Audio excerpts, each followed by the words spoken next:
Hi, I'm Ann. Hi, I'm Kayla. Hi, I'm Hannah. Hi, I'm Marie, and we are coming to you live from Austin, Texas, because it's Happy Woolly Wednesday! Hey everybody, happy Wednesday. We are having a pretty darn good time capping out our Gnome-vember event, and these girls have been running a little bit crazy. Just a little. Just a touch. They're getting out more orders than we've ever gotten out before, and look, they're still radiant and shining. It is so lovely, lovely, lovely to share this day with you, and I'm so blessed to have these girls in our lives. So thank you for joining us today. Let's have a felting tutorial. Yeah. Okay. Bye, y'all. Thank you for being here, everyone. Happy Wednesday. I am Marie. We are Living Felt based in Austin, Texas. This is what we like to do on Wednesdays, is hang out with our friends, and every Wednesday is a little bit different. Today we are rounding out our Gnome-vember Fun Festival with wet felting a gnome. So if you're just joining us, if you don't know what that is, we're going to break it all down in about an hour. And if you would, just say hi and let us know where you're from. Most people are probably doing that. I'm going to see a few people checking in right now. And let's see who is with us. Are we on, Ann? Loading. Okay. So I'm going to just check in and say hi to a few people, and thank you all for joining us. I'll explain just a little bit how Woolly Wednesdays work.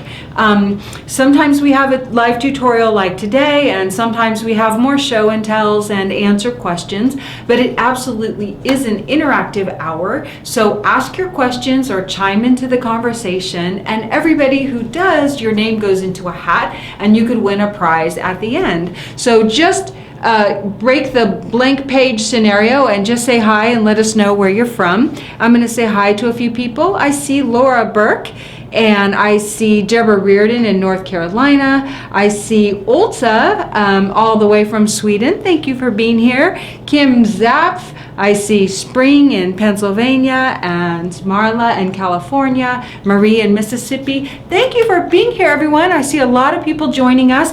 So why don't we do this? If you have ever wet felted over resist, let us know in the comments. Say you've wet felted over a resist or never before, because that's what we're going to do today. Normally you might see a gnome like this, and he is sewn from a pattern. In this case, we are going to be making our own fabric with your very bare hands, and it's a seamless process. There is just a tiny pinch of hand stitching to seal him off, but that's what we're going to do today. We're going to make the body and the hat from the same pattern, and then we're going to stuff him and give him a gnome, his nose and his beard and all that. And so it's going to be a very quick breakdown of cooking show style to get him made. So let me see how many of you have done this before. Are you getting some comments, Ann? Mixed? Laura and Fraser say that they've wet felted before. Good. Deborah says, I've never used resist, but I have wet felted. Good. Okay, so wet felting, once you learn how to do a basic wet felt, then wet felting over resist is a great next step, and it's a great skills builder. So I said we're going to break it down here kind of fast. We have some other tutorials that are more in depth that show you how to wet felt over resist. We have them on our YouTube channel, and there is a few different sections of that. So if you're watching now or watching the playback, you might subscribe to our YouTube channel, because that's where we upload videos after we do them live with you all. We have a wet felting, a Woolly Wednesday playlist. We have a wet felting tutorials playlist, and then we have, I think, a live playlist, which is more the longer 2 multi-hour felting tutorials that we do. I'm going to break down what we are working with today, and we're just going to jump right into it. But if you've never wet felted before, after watching this, start with just making a square. Think of making a pot holder or something like that. And then wet felt a bowl or a vessel, which we have a free video for. And then you might try a project like this. That's just a little more thematic. Cool. And Brenda says, Marie, you look very pretty with your hair down. Oh, thank you. It's partially down. I've decided to grow out my gray. I have decided. So here we are, whoever knows, 6 weeks or whatever. I'm just going to grow it out as long as I can. Thank you. Okay, so I'm going to break down the supplies for you. We are going to turn down the cameras and just jump right into it.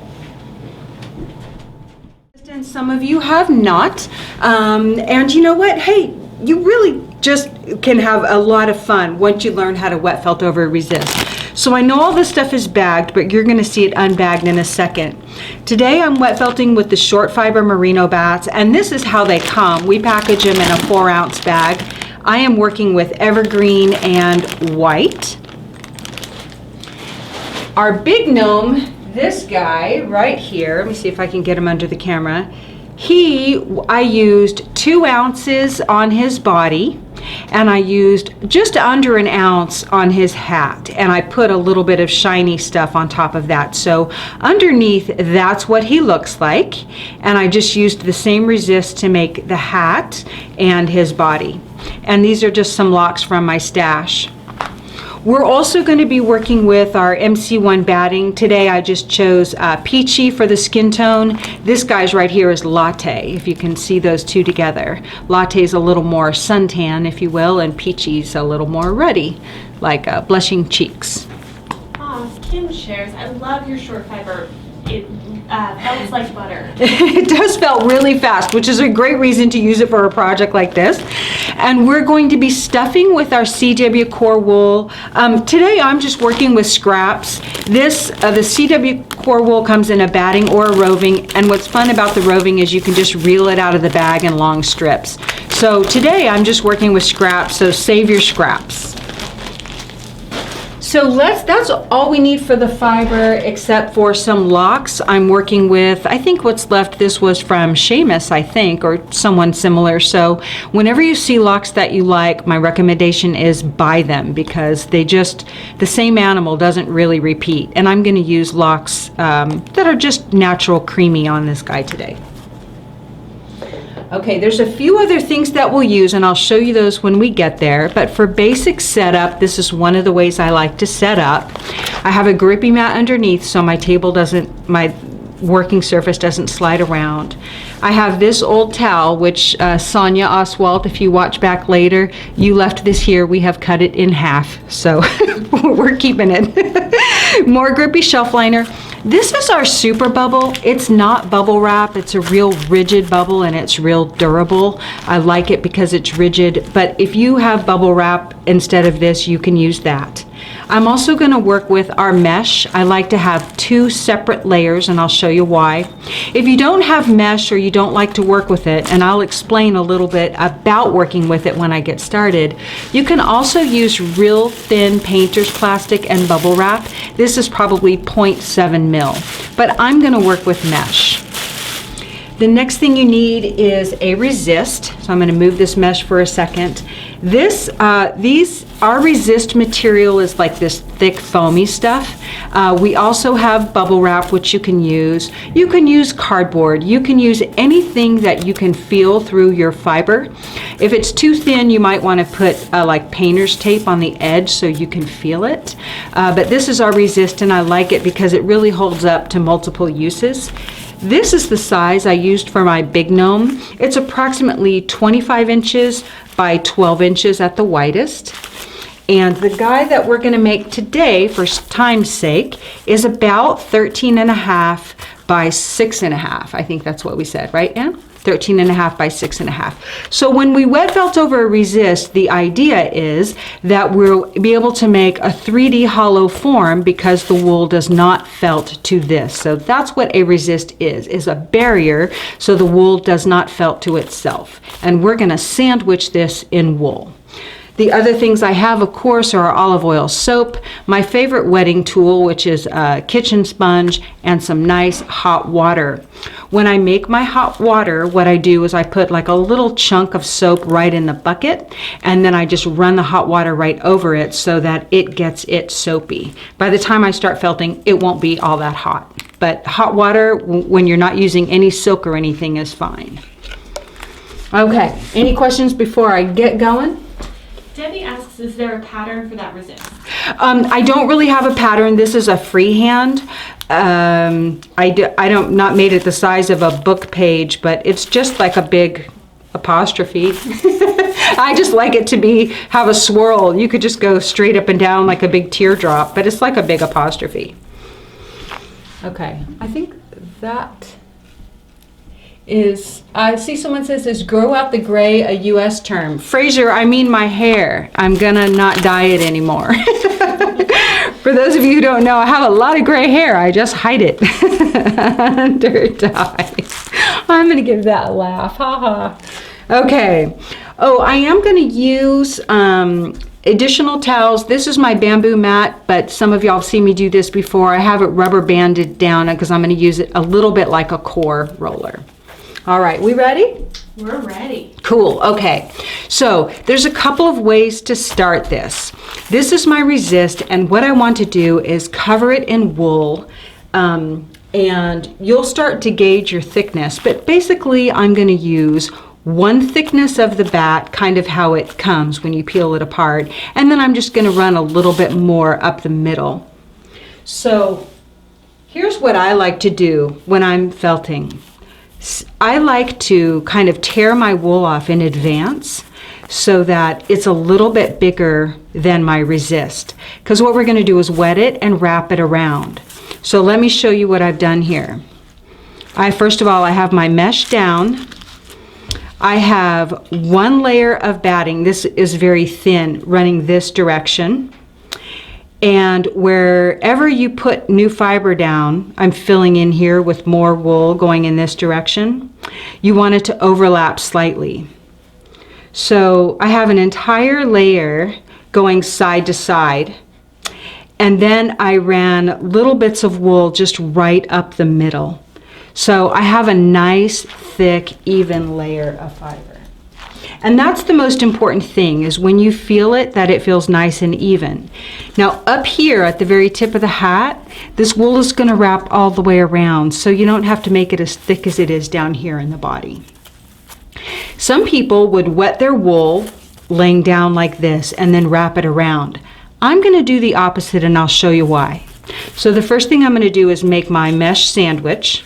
So I've got mesh, wool, resist, and mesh. I know my resist is centered right now, and I'm going to flip this over and wet this out. Have a little bit of fiber on there.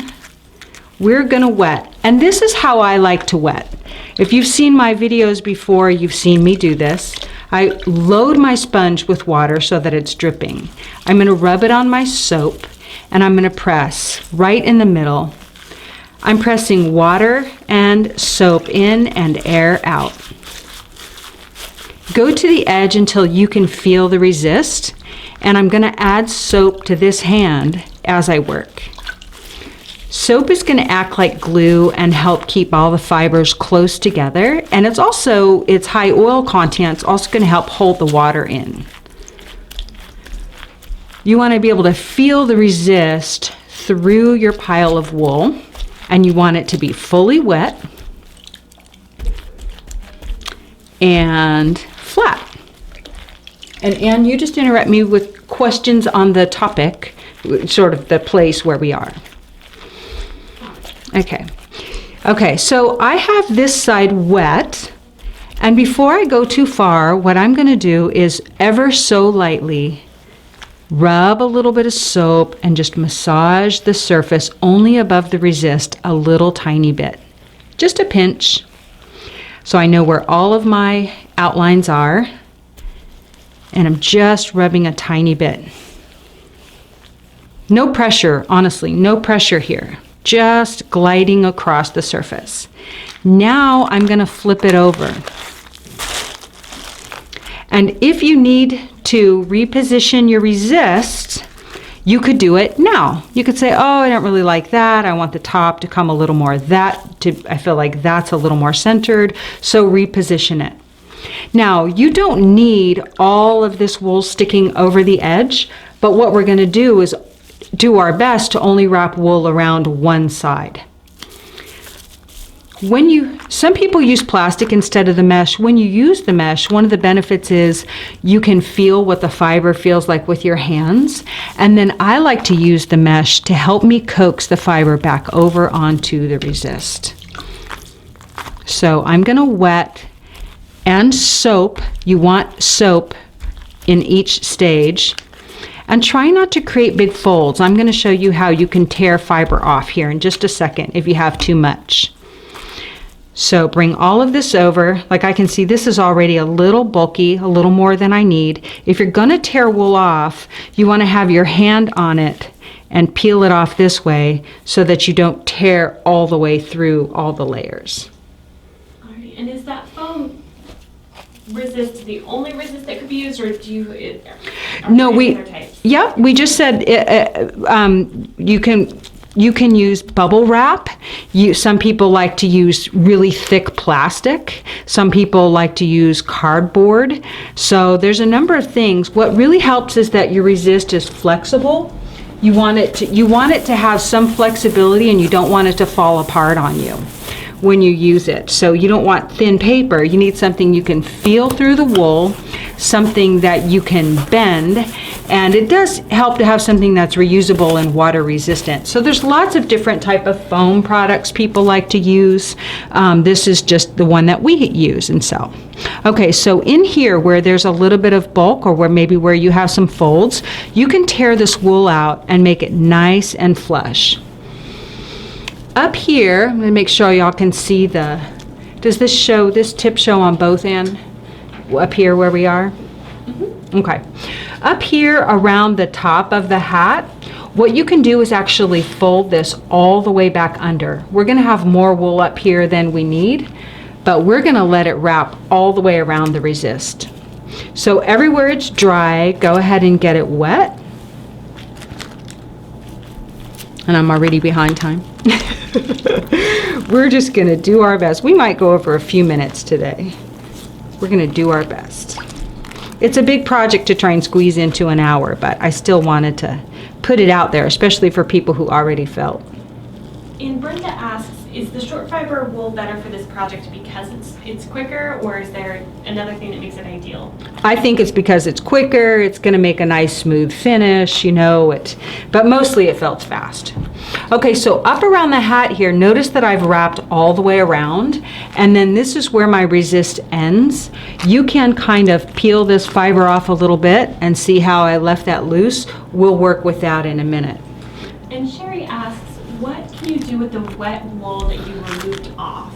Well, you can dry it, if you want. You could dry it and then maybe cart it back into some other bits or use it in little spots, but you're going to have to dry it out.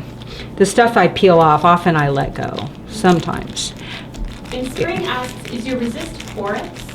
No, it's a foam product, Spring. It's not porous. And Pam asks, do you time how much you spend on each side, or is it a feeling that you're looking for? We'll get to that. I promise we're going to get to that. So let's finish laying out our fiber first. And what I'm going to do here is just kind of fill in this center. We don't need to go all the way up here. So since we folded over so much, we did have a little bit of wool going side to side. So I kind of prepped my pieces. It helps if you prep your pieces for size a little bit in advance because your hands are wet and you don't want to fuss with the fiber so much. So if you kind of get your sizes before you start, you might just find that a little bit easier. And start with a small project the first time, definitely. Don't start with like a big cat cave your first piece, or slippers to fit yourself maybe, Okay, so then what I'm going to do is, this is thin here. I need another little bit. I just don't want to go over the edges too much. And then I'm going to put a little bit more going up and down. You want real graceful blending of all your layers. No big ridges. So nice, like little bits. Batting is kind of designed that you don't really need to have crisscrossing layers, but I do it anyway because when you get your bats, if you've never seen this, you're going to see that there is a natural grain to it. Okay. And Carol asks, would this project turn out all right with MC1? Yes, you can wet felt MC1 for this project. Absolutely. It just takes a little longer it's a little bit springier of a fiber, and it takes a little bit longer. But this guy right here was the first guy I ever made like this, and he is made with MC1 batting. He has no separate hat, but he's MC1. Yep. And Gnome says, I'm so happy to know how to do the edges. Fun. Well, Konami, you've already made purses. What do you mean edges? I know she's already made purses. I've seen them. They're beautiful. Okay, now when I'm flattening this wool, I'm not trying to smash it past the equator. You just want to get the layers binding. They're going to get tighter as you felt. So initially, just think of adhering the layers together and getting them wet and soapy. Your hand pressure should be minimal at this stage. And notice that we still have a few fibers sticking over the edge. So let's take care of those and get them wrapped fully around the other side. That means we flip our project back over. If we peel this back, then we can use this underlayer just to get everything to come up and lay down. Peel it back, just get all this stuff to lay down. If there's anything sticking over the edge, get it to lay down. Now, your felting stages are going to be, this is like how I think about it. At first, the first thing we're doing is just forming a surface skin. That surface skin, I like to form by massaging with my hand, but I really think about it as gliding.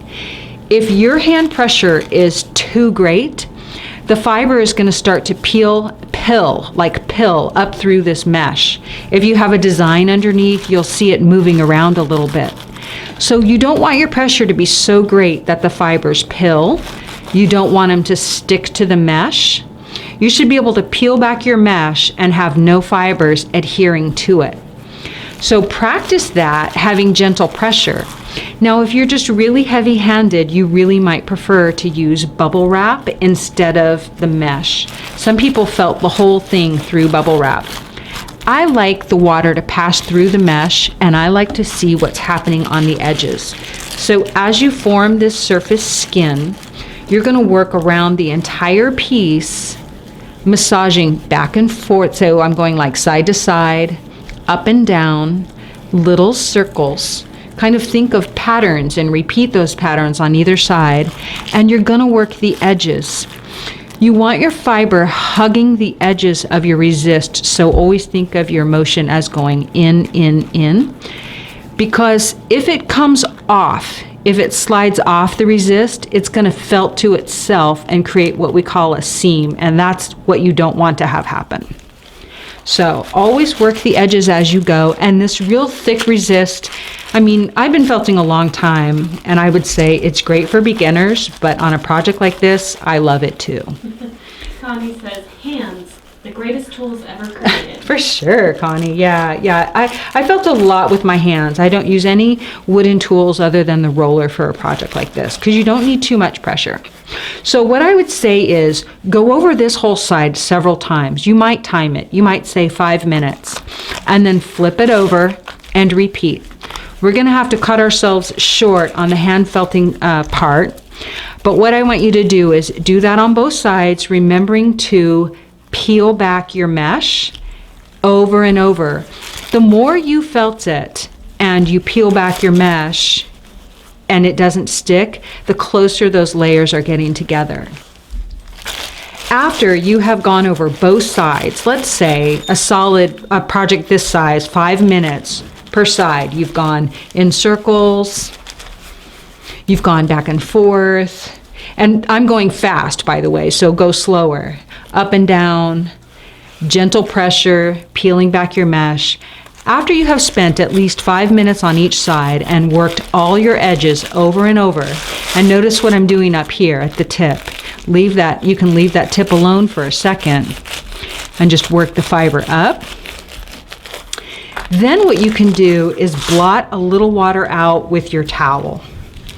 The reason is the water in here is keeping volume in the fibers and keeps them from being super close together. So take your towel and lightly, not extremely, but lightly blot out water You can do it on both sides because what happens is every time you flip it over, water puddles to the bottom. So blot it out of both sides and then go back to hand massaging. You can increase your pressure a little bit, but remember, no pilling, no grabbing onto your mesh. And you're gonna feel like as soon as you've done that it's starting to hug the resist more. Keep working it until you start to feel it condense. I know I'm missing all your questions, but I'm gonna show you kind of how to work on this tip up here a little bit. And if you're not comfortable, then just stop it at the end of the resist. What you can do is pull the fibers a little bit. The stringy bits here, right here, I'm gonna pull those off. And I'm gonna add soap and water, and start to pull it a little bit just so that it kind of tapers with the resist. As when we get further along, we're gonna roll it on our rubber mat, and I'm gonna try and show you that here in just a minute.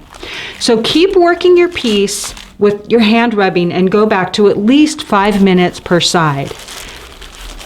Once you make progress with that, bring in your bamboo roller. And this is not, I don't tie this project off or anything. I want you to have real gentle pressure. Do short rolls, leaving the tip alone. Stay away from the very top of your peak and just roll like 25 times like this. I'm not mashing it. I'm not really putting any pressure. Just do 25 rolls on this side. Just rock and rolls, just like that. And then turn it over and do 25 rock and rolls on this side. I'm going to show you something here in a second. And then we're going to switch to our one that's we're going to take out of the oven. So rock and roll like 25 times. And then you can kind of do the same on the width. You want it wherever you rub, wherever you roll, that's the direction it's going to shrink. So this way you can kind of just get both hands in there, still leaving the tip alone because we don't want to smash the tip flat. And just work it so that you're always working each side the same. And Melanie Smith asked, so the bamboo's on the inside this time, like using a pool noodle? Yes, exactly. I'm using it as a core roll. Yes, because otherwise the bamboo is a little too aggressive and this project is a little too thick. But a pool noodle is too big. So this is part of our agitation. Now let me show you something, especially for those who are a little more experienced. Usually we think, oh, as soon as we see these puckers, it's time to take off. But what you want is a pinch test to work so that when you pull these fibers, you want them to tent, but you shouldn't be able to pull them off or pull them apart. This particular piece is not done and is not ready.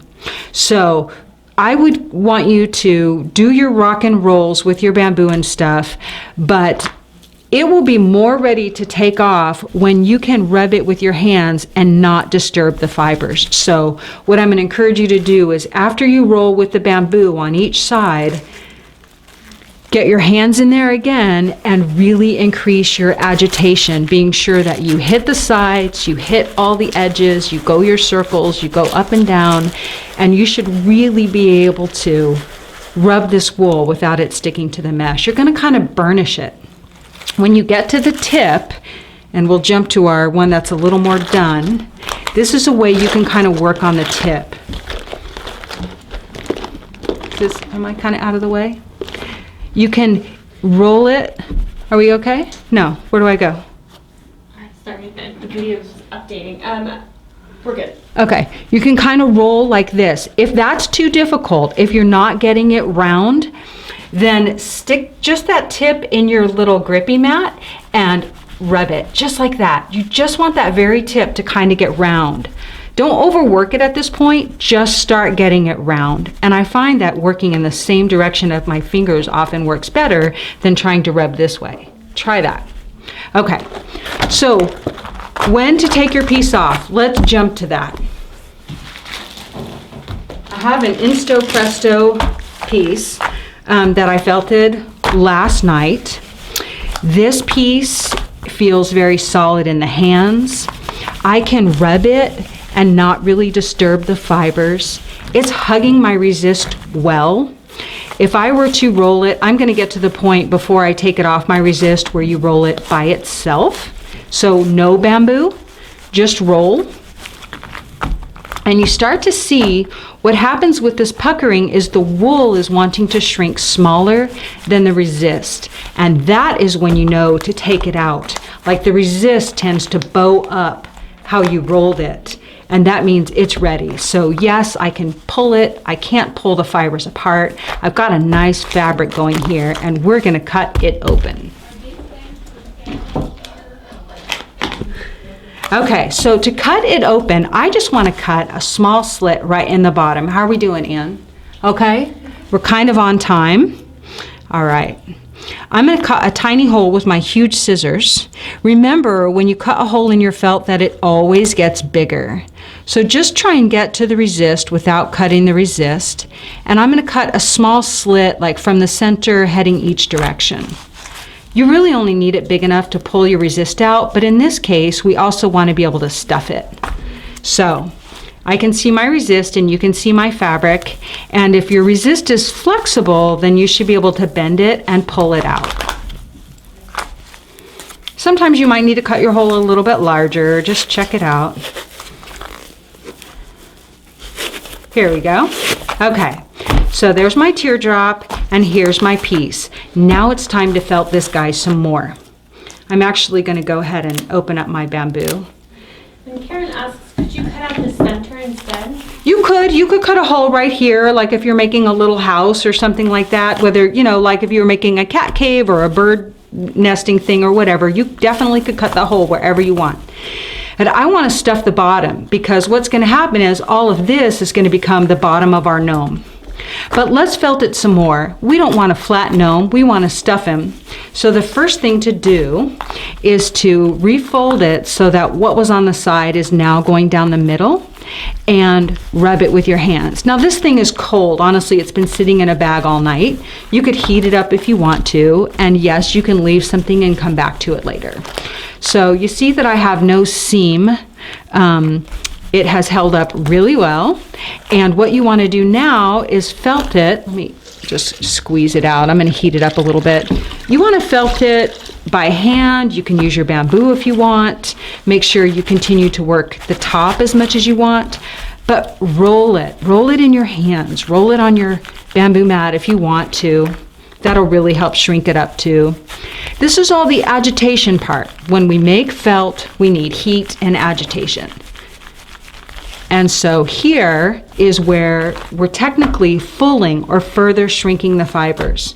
So if you wanted to put it in your bamboo mat, I would still not roll the tip flat. If you want to get the tip more round, just kind of roll it back a little bit and get it going round. Here we go. I'm gonna, yeah? Nancy Kelly says, ooh, learning so much. Shepherd says magic. Okay, so remember that wherever you rub and roll, that's where it's going to shrink. So think about that if you're making slippers or a hat for yourself or something like that. And measure your shrinkage on your first project. Different fibers are different. They're going to have different shrinking rates. So make a project with the fiber that you think you want to use for a bigger project and measure that shrinkage so that you get a little more familiar with the fibers that you're using. This is all I would do, folks, is just felt it like in these little short bits, not tie it off. It's not big and complicated. It's just a little short piece. When it's done, here's what you're going to notice. One, it feels like a nice fabric. When you go to rinse it in hot and cold water. It should not feel mushy. This particular fiber, if it's not finished, when you rinse it, it's going to feel mushy in your hands. So felt it some more if it does. Heat it up, put more soap, and keep agitating. If you're not sure, rinse your project and let it sit overnight. it is very revealing when it dries. Or spin it out. I have a little spin dryer. Spin it out in your washing machine. If you can still see those individual fiber layers, it's probably not felted enough. So go back and felt it some more if it feels mushy or it feels like the layers are very visible. This is what you'll end up with after you finish felting it. And what I do next is I'm going to rinse it in hot and cold water, and then I'm going to soak it in vinegar water. So a little shallow pan of water with a 1/4 cup of vinegar or less for 15 minutes. Helps break down the soap and bring the fiber back to its natural pH. It'll have more shine. It'll feel more soft. Spin it out of my spin dryer. Then I stuff it with cloth squares. The reason is, if you don't stuff it overnight, then wherever these little wrinkles are, they're going to still be there the next day. But if you take the time to stuff it, some people use plastic bags. I like quilt squares because they're washable. Sometimes I just dry them as all. But notice how we can expand the fiber smooth if you take the time to stuff it. So stuff it with something overnight, and then as full as you want it, and then let it sit. And a couple of our felting friends want to know, after you take out the resist from the project and continue to felt it, the two sides won't felt together. Not if you've done your job, but if you can get your hand in there, you can get your hand in there and and felt it like this after you take the resist out. It should feel felted inside. If it doesn't, definitely get your hand in there and felt it. This project, you don't have to turn it inside out. You don't. Okay, so let's say our project has been stuffed and sitting overnight. Let's look at how to move forward so you can finish your gnome. I'm going to pack up all of my little wet stuff here. Anita asks, does it matter what kind of vinegar you use? Just use white vinegar. Just use white vinegar, like the stuff you would use for cooking. Oh, and Brenda says, I used to be afraid to wet felt, but this tutorial is great. Now I want to try it. Oh, it's so easy. It's so fun. Okay, so here's what we have. We have our little gnome. This is the one I made, and I've started to stuff it with our core wool. So the reason I like to stuff with wool is because I want to needle felt that face on, but also because I have a ton. So some people like to use quilt stuffing or whatever. I don't know, it might hold what you felt to it, but just stuff it with wool. And what I found is what's easiest is if you stuff it in little tiny stages and get a knitting needle or something up there to, stuff the tip. So just stuff it gradually. If you've never stuffed a toy, or if you have stuffed a toy, you know what I mean. But otherwise, just stuff it gradually so that it's nice and even and not lumpy. Then, I know there was a big discussion about this in the group. I do like to use something to weight my piece, and I usually use rice, but we have lots of popcorn here.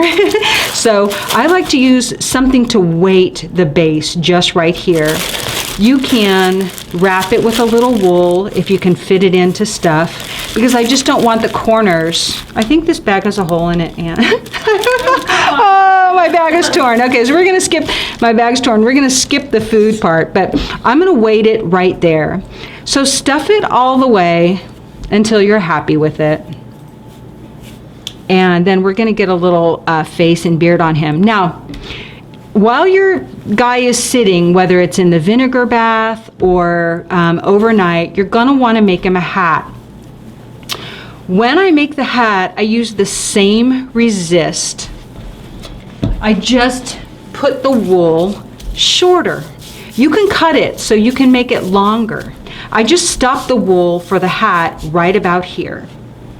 Let me stuff this guy a little bit more because we want him complete. The bottom, I'll show you how I finish the bottom in a second. So when you do the hat, this is this guy's little hat. I felted it to about right down here, and then I cut this one just because I wanted to. So I like my gnomes to have kind of a Heidi face. After I made this white hat, I realized he kind of looks Smurfish. Some people watching this might be too young to know what a Smurf is. I accept that. And Laura wants to know, how firm do you stuff it? Oh, I like to stuff them. I like to stuff them pretty firm. I really do. I'm going to put them on a piece of foam. So, I just like to stuff them so that all the fiber is stretched taut. That's the most important thing, is I don't want wrinkles. So I like him to be plump. Okay, so now we're gonna put the nose. Now you might give your guy an entire face. You might give him just a nose. I'm gonna show you how I do this, and we've been making lots of gnomes lately, so you can watch our doll videos or our gnome series from this year. This is our MC1 batting. I'm just gonna make a tight little tube. I'm going to make a ball by tucking in the ends. Roll it again, usually roll it again, because I want a little honker of a nose for my guy. I'm gonna put that right here. I want him to have, like, this guy I'm gonna have no face. We're just gonna have nose. So I'm gonna tuck in the edges, tuck in the edges, just anchor it there. And then we'll just kind of needle felt around.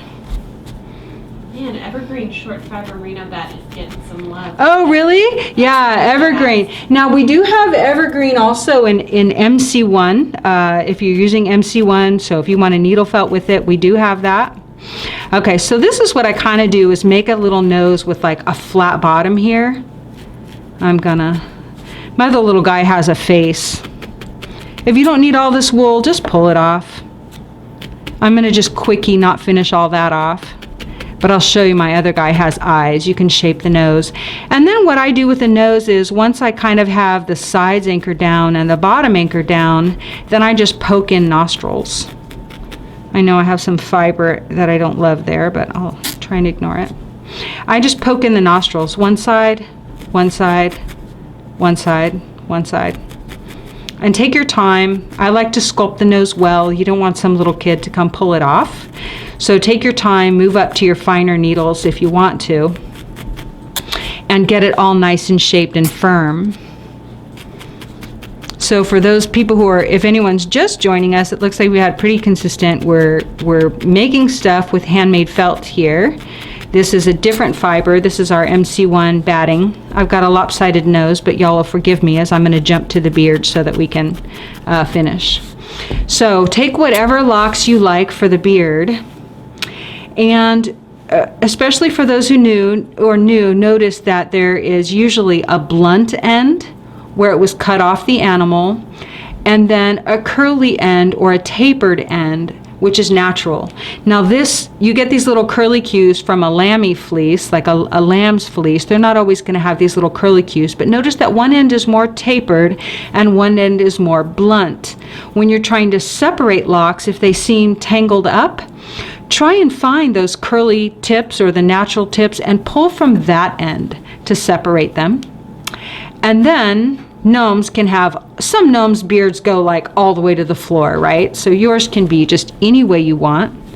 I would finish that before, but I'm going to start tacking on this beard, and I'm just going to do it in little tiny clusters. So I'm going to start right up here at the hat line because I want him to have a huge beard. And I'm going to start there first and tack it down. I'm using my 36 gauge needle. Use whatever feels right. You want it to really grab through the fiber there. And your gnome's hair could go all the way around or not. I like to start on these types of projects right at what would be the hat line or the hairline, just so I know sort of where I'm taking the fiber. Now, I really look forward to seeing where y'all take this. I've already thought of so many decorations and designs for this same project, and really curling out the hat and stuff. So have fun with yours. Take your time with it. And please, when you make one, share it in our group, which is Living Felt Friends, for those of you who aren't members. There's just a few questions to answer in order to join, and that's basically to read our guidelines. Now, I have a whole bunch of little cluster here, so I'm going to go ahead and put some right here underneath his nose, and I'm going to show you how you can make his beard longer and longer. And Karen asks, are you tacking the beard to the hat? No, I didn't tack it to the hat. I tacked it under the hat. And Sherry, You could. what needle are you using? This one is our pink 36 triangle. So it's a coarse needle. I want it to really poke those fibers through all the layers. Now right now I'm just poking right in the ends because I'm making basically the base layer of his beard.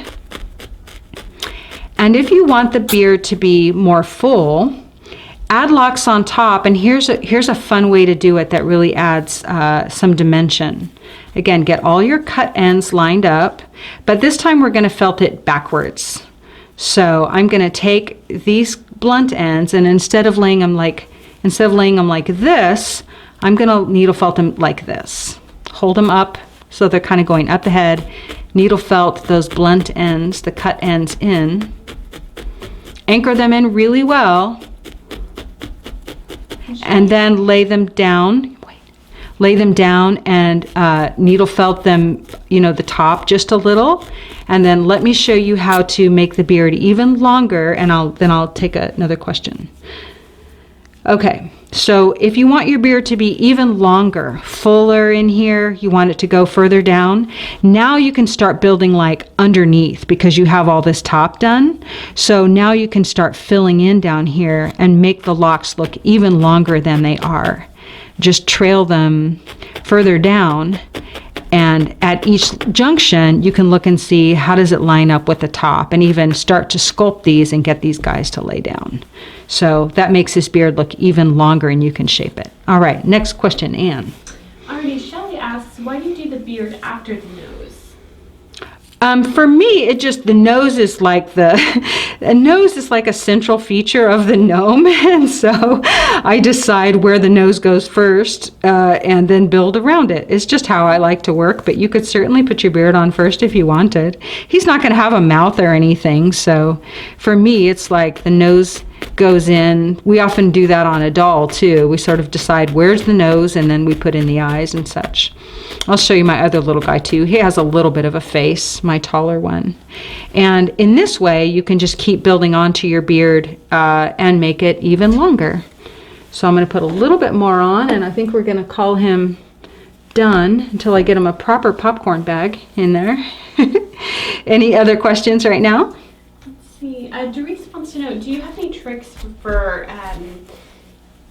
if your locks get too fuzzy, getting the curl back into them? I really don't. I mean, some locks just tend to fuzz out. There's some fleeces that fuzz out, and it needs to have good curl integrity, I think, in the first place. You could try rinsing them and just letting them sit. Don't touch locks if you watch them. Don't touch them while they're wet. Resist. Let them fully fluff up and plump up before you touch them. That's my guidance. So he doesn't look like a Smurf anymore, does he? He doesn't. I think I'm pretty happy with him. So let me just show you how I finished off the bottom of my other one, and then we're gonna wrap this up and I'll take some final questions, but let me show you him. So on this guy, who is really well weighted, I just took a little piece of wool felt and made a little patch and hand stitched it. I wanted it to be a different color because I thought it looked kind of cute and country or whatever. And this part is going to be sitting on the floor. In this case, this guy's like a door sitter. So you can fill it however you want. Now, I have made lots of things where you could like stitch this shut if you want and try and needle felt and cover it, and I've done that on different shapes, but you can also just stuff a quilt square in there. If these are holiday decorations and not year-round, you might want to make it really easy to de-stuff them and put them away if they're big like this and they take up too much volume. So you could use other closures that you prefer. I just think it's nice to have it closed off, so if someone picks it up, it looks finished. We can answer. Just ask away. Alrighty, we do have some questions. And thanks for joining me, y'all. Thanks for sitting through that speed felting session. Okay, what can I answer? Alrighty, so Sammy wants to know, how do you measure the shrinkage? Okay, how you measure the shrinkage. We also have a shrinkage calculator you can use, but here's what you'll do. So the first thing to do, like let's say you want to measure shrinkage on something, on a fiber, just so you learn how much you think it will shrink. What you need to do is make a test square. Make it a 10-inch square or a 12-inch square or whatever measurement you're comfortable with. Use the same types of layering that you would on whatever's going to be your final project. and wet felt it completely, and then measure it after you finish. So if you started with a 10-inch square and you ended up with a 6-inch square, then it shrunk 40%. You have 60% less, it shrunk 40%. So it's a 1- calculation. We have a free shrinkage tool calculator. It's Excel based on our website, and you can download it. It's under Wet Felting Tools. It's free. What it does is it takes you through, I show you some examples of some tunics I felted, I don't know what else, maybe just the tunics. But it starts you with, here's how you might do a square, here's how you might do a triangle, like if you're doing a skirt or a hat or something, and takes you into more complex projects. Because the more complex it is, the more measuring points you'll have. And in some cases it doesn't matter all that much, like making a gnome like this, the shrinkage doesn't matter. But if you're trying to make a hat, it would be nice to kind of figure out how much that fiber that you're working with is going to shrink, so you know how big to make your resist. Good question, Sammy. Thank you. And Anna Good. Repke said that was an interesting factoid about the extra water hindering the tightness of the felting. Would that be the same thing with too many bubbles from the soap? Absolutely. Who asked that question? Anna Repke. Yeah, hey Anna. Yes, so Anna says, when I was felting, I said, blot some water out because that keeps volume in there. If you watch some of my old videos, you might hear me say, don't use Dawn or real sudsy dish soaps because they create bubbles that keep air in the project to keep the fibers further apart. But I do confess that even just, 5 years ago, I would leave my projects wetter longer.